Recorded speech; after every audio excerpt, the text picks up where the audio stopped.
Okay done. देखो ध्यान से, तो अभी थोड़ा सा हम डिस्कस कर रहे हैं वही कंसंट्रेशन टर्म्स को डिस्कस कर रहे हैं। उसी कंसंट्रेशन टर्म्स के डिस्कस करने के ड्यूरेशंस 3 क्वांटिटी हमने डिस्कस किया। क्या क्या? एक कैपिटल एम, एक स्मॉल एम और एक कैपिटल, क्या बोलो ना रे, नॉर्मेलिटी। कैपिटल एम को क्या लिखते हैं? मोल पर लीटर। मोल किसका? लीटर किसका? सॉल्यूशन का। मोल किसका? सॉल्यूट का। क्लियर है? स्मॉल एम में क्या लिखते हैं? मोल पर केजी। मोल किसका? सॉल्यूट का। केजी किसका? सॉल्वेंट का। कोई प्रॉब्लम है तो बता दे। नॉर्मेलिटी में सिंपल डिफरेंस क्या आता है बताओ? तो यहाँ पे लिखते हो WB अपॉन क्या लिख देते हो? सिर्फ इक्विवेलेंट वेट अपॉन, यहाँ पे भी क्या होता है? Volume of solution. और एक रिलेशन क्या निकाले थे? Capital N equal to N factor. Clear है कि नहीं क्लियर है? तो यहाँ तक रिजल्ट हमने थोड़ा एनालिसिस किया था। इसके बाद वाले चीज़ों पे करते हैं। Capital M, small M and capital N, यहाँ पे तक हो गया था। अब चीज़ों को देखते हैं, कुछ सिग्निफिकेंस पढ़ते हैं। ये भी देखे थे, ये क्वांटिटी जो होता है वो टेम्परेचर डिपेंडेंट होता था। क्यों टेम्परेचर डिपेंडेंट होता था? टेम्परेचर डिपेंडेंट होने का रिजल्ट बताओ क्यों होता था? क्योंकि अगर हमने इसमें टेम्परेचर इंक्रीज किया तो क्या होगा? वॉल्यूम इंक्रीज, तो कैपिटल एम क्या होगा? बट ये तो इंडिपेंडेंट है ना, इंडिपेंडेंट है। क्या नॉर्मलिटी टेम्परेचर डिपेंडेंट होगा कि इंडिपेंडेंट? ये भी डिपेंडेंट होगा। क्लियर है कि नहीं क्लियर है? डिपेंडेंट। और क्या होगा? कैपिटल एम का यूनिट क्या होता था? मोल पर लीटर। इसी को बोलते थे मोलर। मोलर नाम क्लियर रखना, मोलर कंसंट्रेशन। स्मॉल एम को क्या बोलते थे? मोल पर केजी। इसको क्या बोलते थे? Molal concentration. क्लियर है कि नहीं क्लियर है? क्लियर है। और एन का भी क्या हो जाएगा? इक्विवेलेंट वेट पर इक्यू, इसको मिली इक्विवेलेंट वेट, मिली इक्विवेलेंट भी बोलते हैं। मिली इक्विवेलेंट पर लीटर या इक्विवेलेंट पर लीटर ये भी बोल सकते हैं। तो ये 3 टर्म्स जो है हमने अभी क्लियर किया। क्लियर है? अब देखते हैं इसको यूज कैसे करना है। एक तो यूज मैंने सिखाया था। कैसे सिखाया था? तो कैसे उसको रियलिस्टिक मीनिंग कैसे उसको हम करते हैं। उसके बाद देखो क्या करना है। एक डाइल्यूशन वर्ड आता है। डाइल्यूशन का क्या मतलब होता है बताओ ना? वाह बेटे बढ़िया। डाइल्यूशन का मतलब वो नहीं होता। डाइल्यूशन का मतलब होता है डाइल्यूट करना, एडिशन ऑफ वाटर। क्या करना? Addition of H2O in given solution. किसी भी सॉल्यूशन में क्या करना है? H2O का मिक्स करना है। H2O की क्वांटिटी को इंक्रीज करना ही क्या है? डाइल्यूशन। अब मान के चलो कोई सॉल्यूशन में डाइल्यूट कर रहे हैं, डाइल्यूशन इंक्रीज कर रहे हैं। तो डाइल्यूशन इंक्रीज करने से क्या होगा? वॉल्यूम क्या होगा? वॉल्यूम ऑफ सॉल्यूशन बोलो इंक्रीज करेगा। तो कैपिटल एम क्या होगा? नहीं समझ आएगा। स्मॉल एम पे कोई इफेक्ट पड़ेगा? समझ में आ रहा है कि नहीं? तो डाइल्यूशंस के टाइम में क्या होगा? कैपिटल एम डिक्रीज करेगा। अब मान के चलो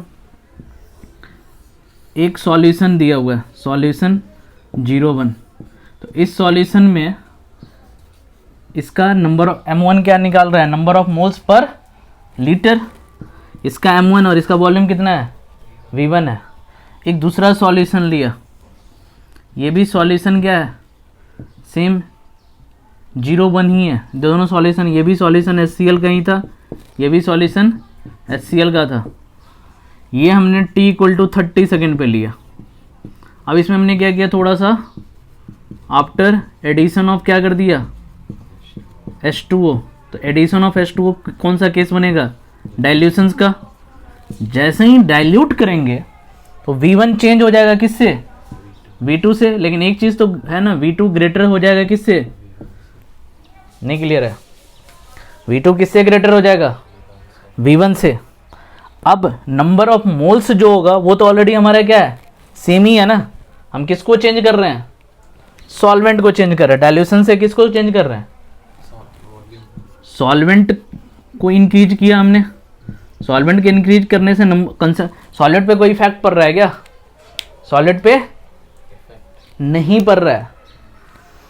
कैसे, ध्यान से देखो, अभी क्या पढ़ा था, m इक्वल टू क्या होता है, number of solute upon volume of solution. तो जितना इसमें नंबर ऑफ मोल्स है, इसमें नंबर ऑफ मोल्स कितना है, m1 moles per litre, but इसमें m1 मोल्स कुछ ज़्यादा लीटर में हो जाएगा। ये 1 लीटर में था, यहाँ पे 1.25 लीटर होगा। तो वॉल्यूम ऑफ, ये NB क्या है, अभी कांस्टेंट है। मैंने नंबर ऑफ सॉल्यूट क्या चेंज किया, नहीं किया। किसको इंक्रीज कर दिया, वॉल्यूम को। तो ये क्या होगा, करेगा कि नहीं करेगा। या हम ये बोल सकते हैं, so molarity into volume of solution जो होगा वो हमेशा क्या होगा, कांस्टेंट होगा। समझ में आ रहा है कि नहीं आ रहा है, क्यों समझ में आ रहा है।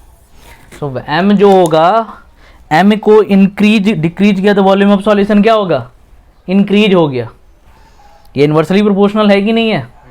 तो m इंटू वी का प्रोडक्ट हमेशा क्या होगा, कांस्टेंट रहेगा।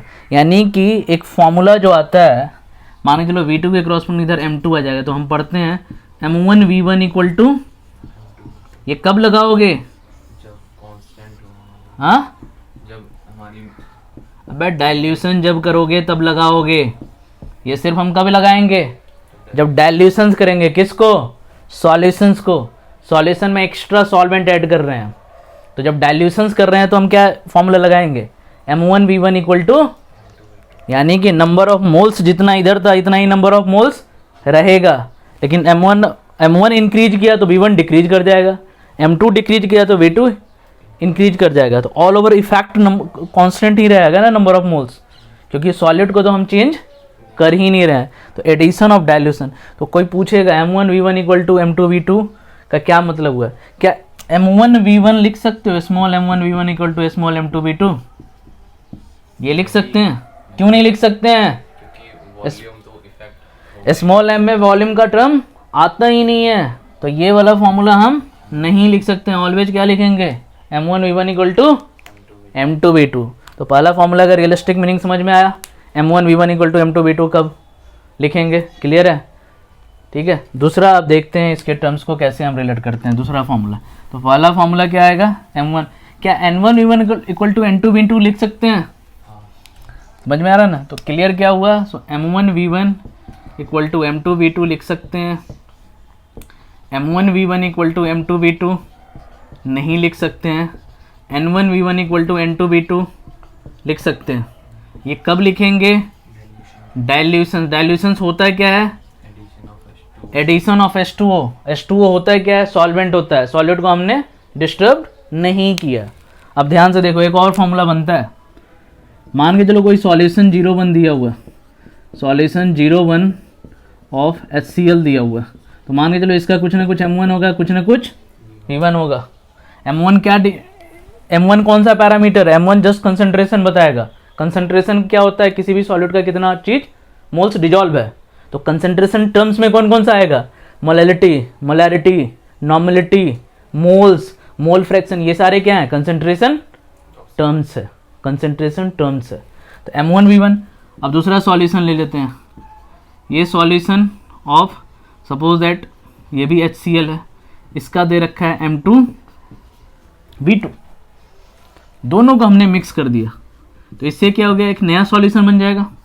बनेगा कि नहीं बनेगा। तो ये भी सॉल्यूशन किसका होगा, HCl का ही होगा कि नहीं। तो इस दोनों को मिक्स करने से जो M, V बना, सपोज दैट, तो इसी को क्या कहते हैं, कंसेप्ट ऑफ मिक्सिंग। जब भी किसी का मिक्सिंग बनाना है, मिक्सचर बनाना है, मिक्सचर कैसे बनाओगे, दो सॉल्यूशन को मिक्स करके। मान के चलो हमने दो सॉल्यूशन सेम ही था, उसको मिक्स किया तो एक नया सॉल्यूशन बन गया। अब नया सॉल्यूशन का मुझे M फाइंड आउट करना है, तो सिंपल क्या करेंगे, M1 V1 plus M2 V2 equal to क्या कर देंगे, MV। और V की वैल्यू तो ऑलरेडी तुम्हें पता है, कितना हो जाएगा, V1 प्लस ध्यान रखना ये सिर्फ आइडियल सॉल्यूशंस के लिए होएगा। अभी आगे इसी चैप्टर सॉल्यूशन के चैप्टर में हम पढ़ने वाले हैं आइडियल सॉल्यूशंस। आइडियल सॉल्यूशन क्या होता है? ऐसा सॉल्यूशन जिसका ऑलमोस्ट जब मिक्सिंग करने के ड्यूरेशन में डेंसिटी सेम रहे। जैसे मान के चलो ये सॉल्यूशन था, ये सॉल्यूशन था, दोनों का डेंसिटी एक ही नेचर का सॉल्यूशन है HCl, तो ये ideal solution V = V1 + V2। तो ये फॉर्मूला कब लगाएंगे? जब कंसेप्ट ऑफ किसका हो? Ideal solution concept of mixing हो। ये फॉर्मूला तभी आएगा जब कंसेप्ट ऑफ मिक्सिंग में होगा, तब जाके हम इसको अप्लाई करेंगे। ये कंसेप्ट ऑफ मिक्सिंग का होगा। अब देखो एक कंसेप्ट ऑफ न्यूट्रलाइजेशन आता है, मान के चलो क्लियर। तो तीसरा फॉर्मूला क्या आया? M1V1 = M1V1 + M2V2 = क्या हो जाएगा? MV। ये दूसरा फॉर्मूला है। अब तीसरा फॉर्मूला क्या आएगा? ध्यान से देखो, तीसरे फॉर्मूले में कुछ नहीं करना है। तीसरे फॉर्मूले में क्या करना है? सो मान के चलो सॉल्यूशन ऑफ HCl को हमने सॉल्यूशन ऑफ NaOH के साथ मिक्स किया। अब ये एसिड है, ये क्या है? तो अब क्या करेगा? सॉल्ट बनाने की कोशिश करेगा, न्यूट्रलाइज करने की कोशिश करेगा कि नहीं करेगा? ये कुछ पार्ट क्या होगा? इसके साथ न्यूट्रलाइज होगा कि नहीं होगा? तो नेक्स्ट में क्या करेगा? सिंपल क्या करना है? M1V1 - M2V2 = क्या हो गया? M × समझ में आ रहा है कि नहीं आ रहा? क्यों माइनस किए? क्योंकि इसमें जो कंसंट्रेशन होगा उसके साथ क्या होगा? न्यूट्रलाइज होगा। न्यूट्रलाइजेशन का तो ये कब अप्लाई करेंगे? जब कंसेप्ट ऑफ क्या हो? कंसेप्ट ऑफ बोलो, हाँ कंसेप्ट ऑफ क्या होगा? न्यूट्रलाइजेशन नहीं समझ आ रहा? अरे एसिड और बेस मिलके क्या बनता है? सॉल्ट बनता है। तो सॉल्ट किस नेचर का होता है? अब इसमें डिपेंड करेगा ना, अगर ज़्यादा एसिडिक है तो कौन सा नेचर का बन जाएगा? थोड़ा सा pH < 7 हो जाएगा, और थोड़ा बेस है तो pH < 7 हो जाएगा। तो ये बट लगाएंगे कब? Concept of. तो 3 एक आया M1V1 - M2V2 = क्या? MV। क्लियर है कि नहीं क्लियर है? तो जितना पार्ट को न्यूट्रलाइज कर पाएगा वो न्यूट्रलाइज कर गया, अदरवाइज वो कंसंट्रेशन के टर्म में हमें दिख जाएगा। क्लियर है कि नहीं क्लियर है? तो ये मोलैरिटी नॉर्मलिटी के क्रॉसपॉन्डिंग ये 2-3 फॉर्मूला जो है काम का होना चाहिए। कभी स्मॉल M1V1 = स्मॉल M2V2 नहीं होगा। तो ऊपर वाला फॉर्मूला डाइल्यूशंस के लिए और नीचे वाला फॉर्मूला जब किसी सॉल्यूशन को किसी सॉल्यूशन में मिक्स कर लेंगे, यानी कि ये मिक्सिंग के क्रॉसपॉन्डिंग आएगा। जब भी आएगा वो किसके क्रॉसपॉन्डिंग? मिक्सिंग के क्रॉसपॉन्डिंग। अब एक और टर्म्स समझते हैं, कंसंट्रेशन का ही है वो टर्म्स, उसको कहते हैं मास परसेंटेज। क्या बोलते हैं? Mass percentage. बड़ा इंपॉर्टेंट टर्म्स है। क्या होता है मास परसेंटेज? बोलो। mass of solute, हाँ, mass of mass of solute upon mass of solution, solution solvent, solvent. और कुछ? तुम 10 चीज बोलोगे अभी। ध्यान से देखो मास परसेंटेज क्या होता है। मास परसेंटेज जो है ना, ध्यान से देखो क्या होता है। मास परसेंटेज जनरली 3 टाइप्स का होता है। एक W/W बोलते हैं, एक होता है W/V, और एक क्या होता है? V/V। W/W का मीनिंग समझो क्या होता है। जैसे कहीं पे लिखा हुआ है तुम्हें 10% वेट बाई वेट, इसका मतलब क्या हुआ? क्या बोलोगे? mass 10 ग्राम सॉल्यूट in 100 और 90 ग्राम सॉल्वेंट, या क्या बोल सकते हो? या 10 ग्राम किस में? 100 gram solution, 100 ग्राम सॉल्यूशन में। इसमें कोई प्रॉब्लम नहीं है, ये आइडिया था।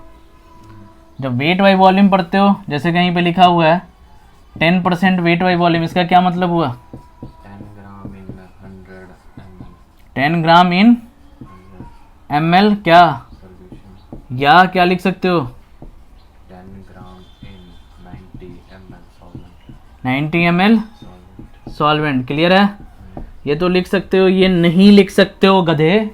ग्राम में से वॉल्यूम में से कैसे माइनस कर देगा? एक वॉल्यूम है, एक ग्राम है। 10 ग्राम सॉल्यूट है, उसको 100 ml क्या था? वॉल्यूम था ना। तो वॉल्यूम में से ग्राम को माइनस कर दोगे मास को।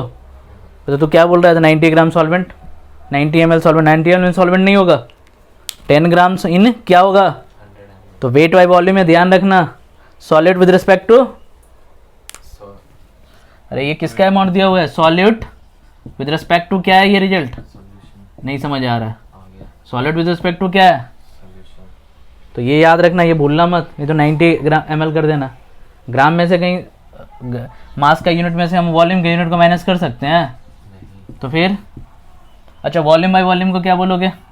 जैसे निकलना है 10 V/V, इसका मतलब क्या हुआ? 10 ml इन 100 ml सॉल्यूशन। और क्या हो सकता है? 10 ml in 90 ml solvent। Solvent. But ये तभी होगा जब कब होगा? आइडियल सॉल्यूशन होगा। नॉन आइडियल सॉल्यूशन में हम नहीं बोल सकते। आइडियल सॉल्यूशन का मीनिंग क्या हुआ? उसका डेंसिटी कंपैरेबल होगा, डेंसिटी कंपैरेबल होगा। जैसे मान के चलो एक अल्कोहल दिया हुआ है, एक क्या दिया हुआ है? अल्कोहल। अल्कोहल को वाटर के साथ मिक्स कर दो, अब दोनों का डेंसिटी सेम है क्या? दोनों का डेंसिटी, क्योंकि दोनों अलग ही मटेरियल है, मटेरियल अलग है तो दोनों का डेंसिटी दोनों का क्या होगा? अलग अलग होगा। समझ में आ रहा है ना? तो अब जब इसको मिक्स करोगे, इसका 90 लोगे, इसका 10 ले लोगे, तो एग्जैक्ट 100 नहीं आएगा, क्योंकि डेंसिटी कौन डिसाइड, वॉल्यूम कौन डिसाइड करता है? वॉल्यूम इक्वल टू क्या होगा? Mass upon density. तो डेंसिटी अलग अलग आएगा ना। मास तो हम दोनों का कितना लिया है? वॉल्यूम कितना लिया है? 10 ml लिया है ना। तो 10 ml में जो है इसका लिया, तो उसके कुछ करस्पॉन्डिंग मास कुछ और आएगा, इसके करस्पॉन्डिंग कुछ कहेंगे मास कुछ और आएगा। समझ में आ रहा है ना? 10 ml वॉल्यूम लिया, इसका डेंसिटी लिया। अब जब इसी का 10 ml लिया तो डेंसिटी कुछ और होगा ना। मास तो कंजर्व होता है, मास तो फिक्स होता है। तो डेंसिटी अगर सेम हो जाए तब तो वॉल्यूम सेम रहेगा। 10 ml अल्कोहल ले लो, 10 ml H2O ले लो, बट डेंसिटी पे डिपेंडेंट करता है क्या? मास, वॉल्यूम। तो वॉल्यूम डायरेक्टली डिपेंडेंसी है डेंसिटी पे। तो डेंसिटी अगर अलग रहेगा, हाँ, ये तभी हो सकता है जब कब हो? Ideal solution. मैक्सिमम जो अपना प्रॉब्लम आता है वो किस पे आता है? आइडियल पे। तो जनरली हम इसको क्या कर सकते हैं? लिख सकते हैं। तो ये कंसंट्रेशन वाला टर्म्स क्लियर होना चाहिए, अप्रॉक्सीमेशन क्लियर होना चाहिए, फिर जाके चीज़ें रिलेट हो जाती है। क्लियर है? चलो ओके। पार्ट्स को लेकर हाँ, पार्ट्स पर मिलियन बाद में करें। वही तो उधर इसकी लॉग है। वही हो गया? हो गया। नहीं हुआ स्क्रीन। स्वाइप स्क्रीन सीधा यहाँ से कर दो ना हम लोग, यहाँ से तो हो गया।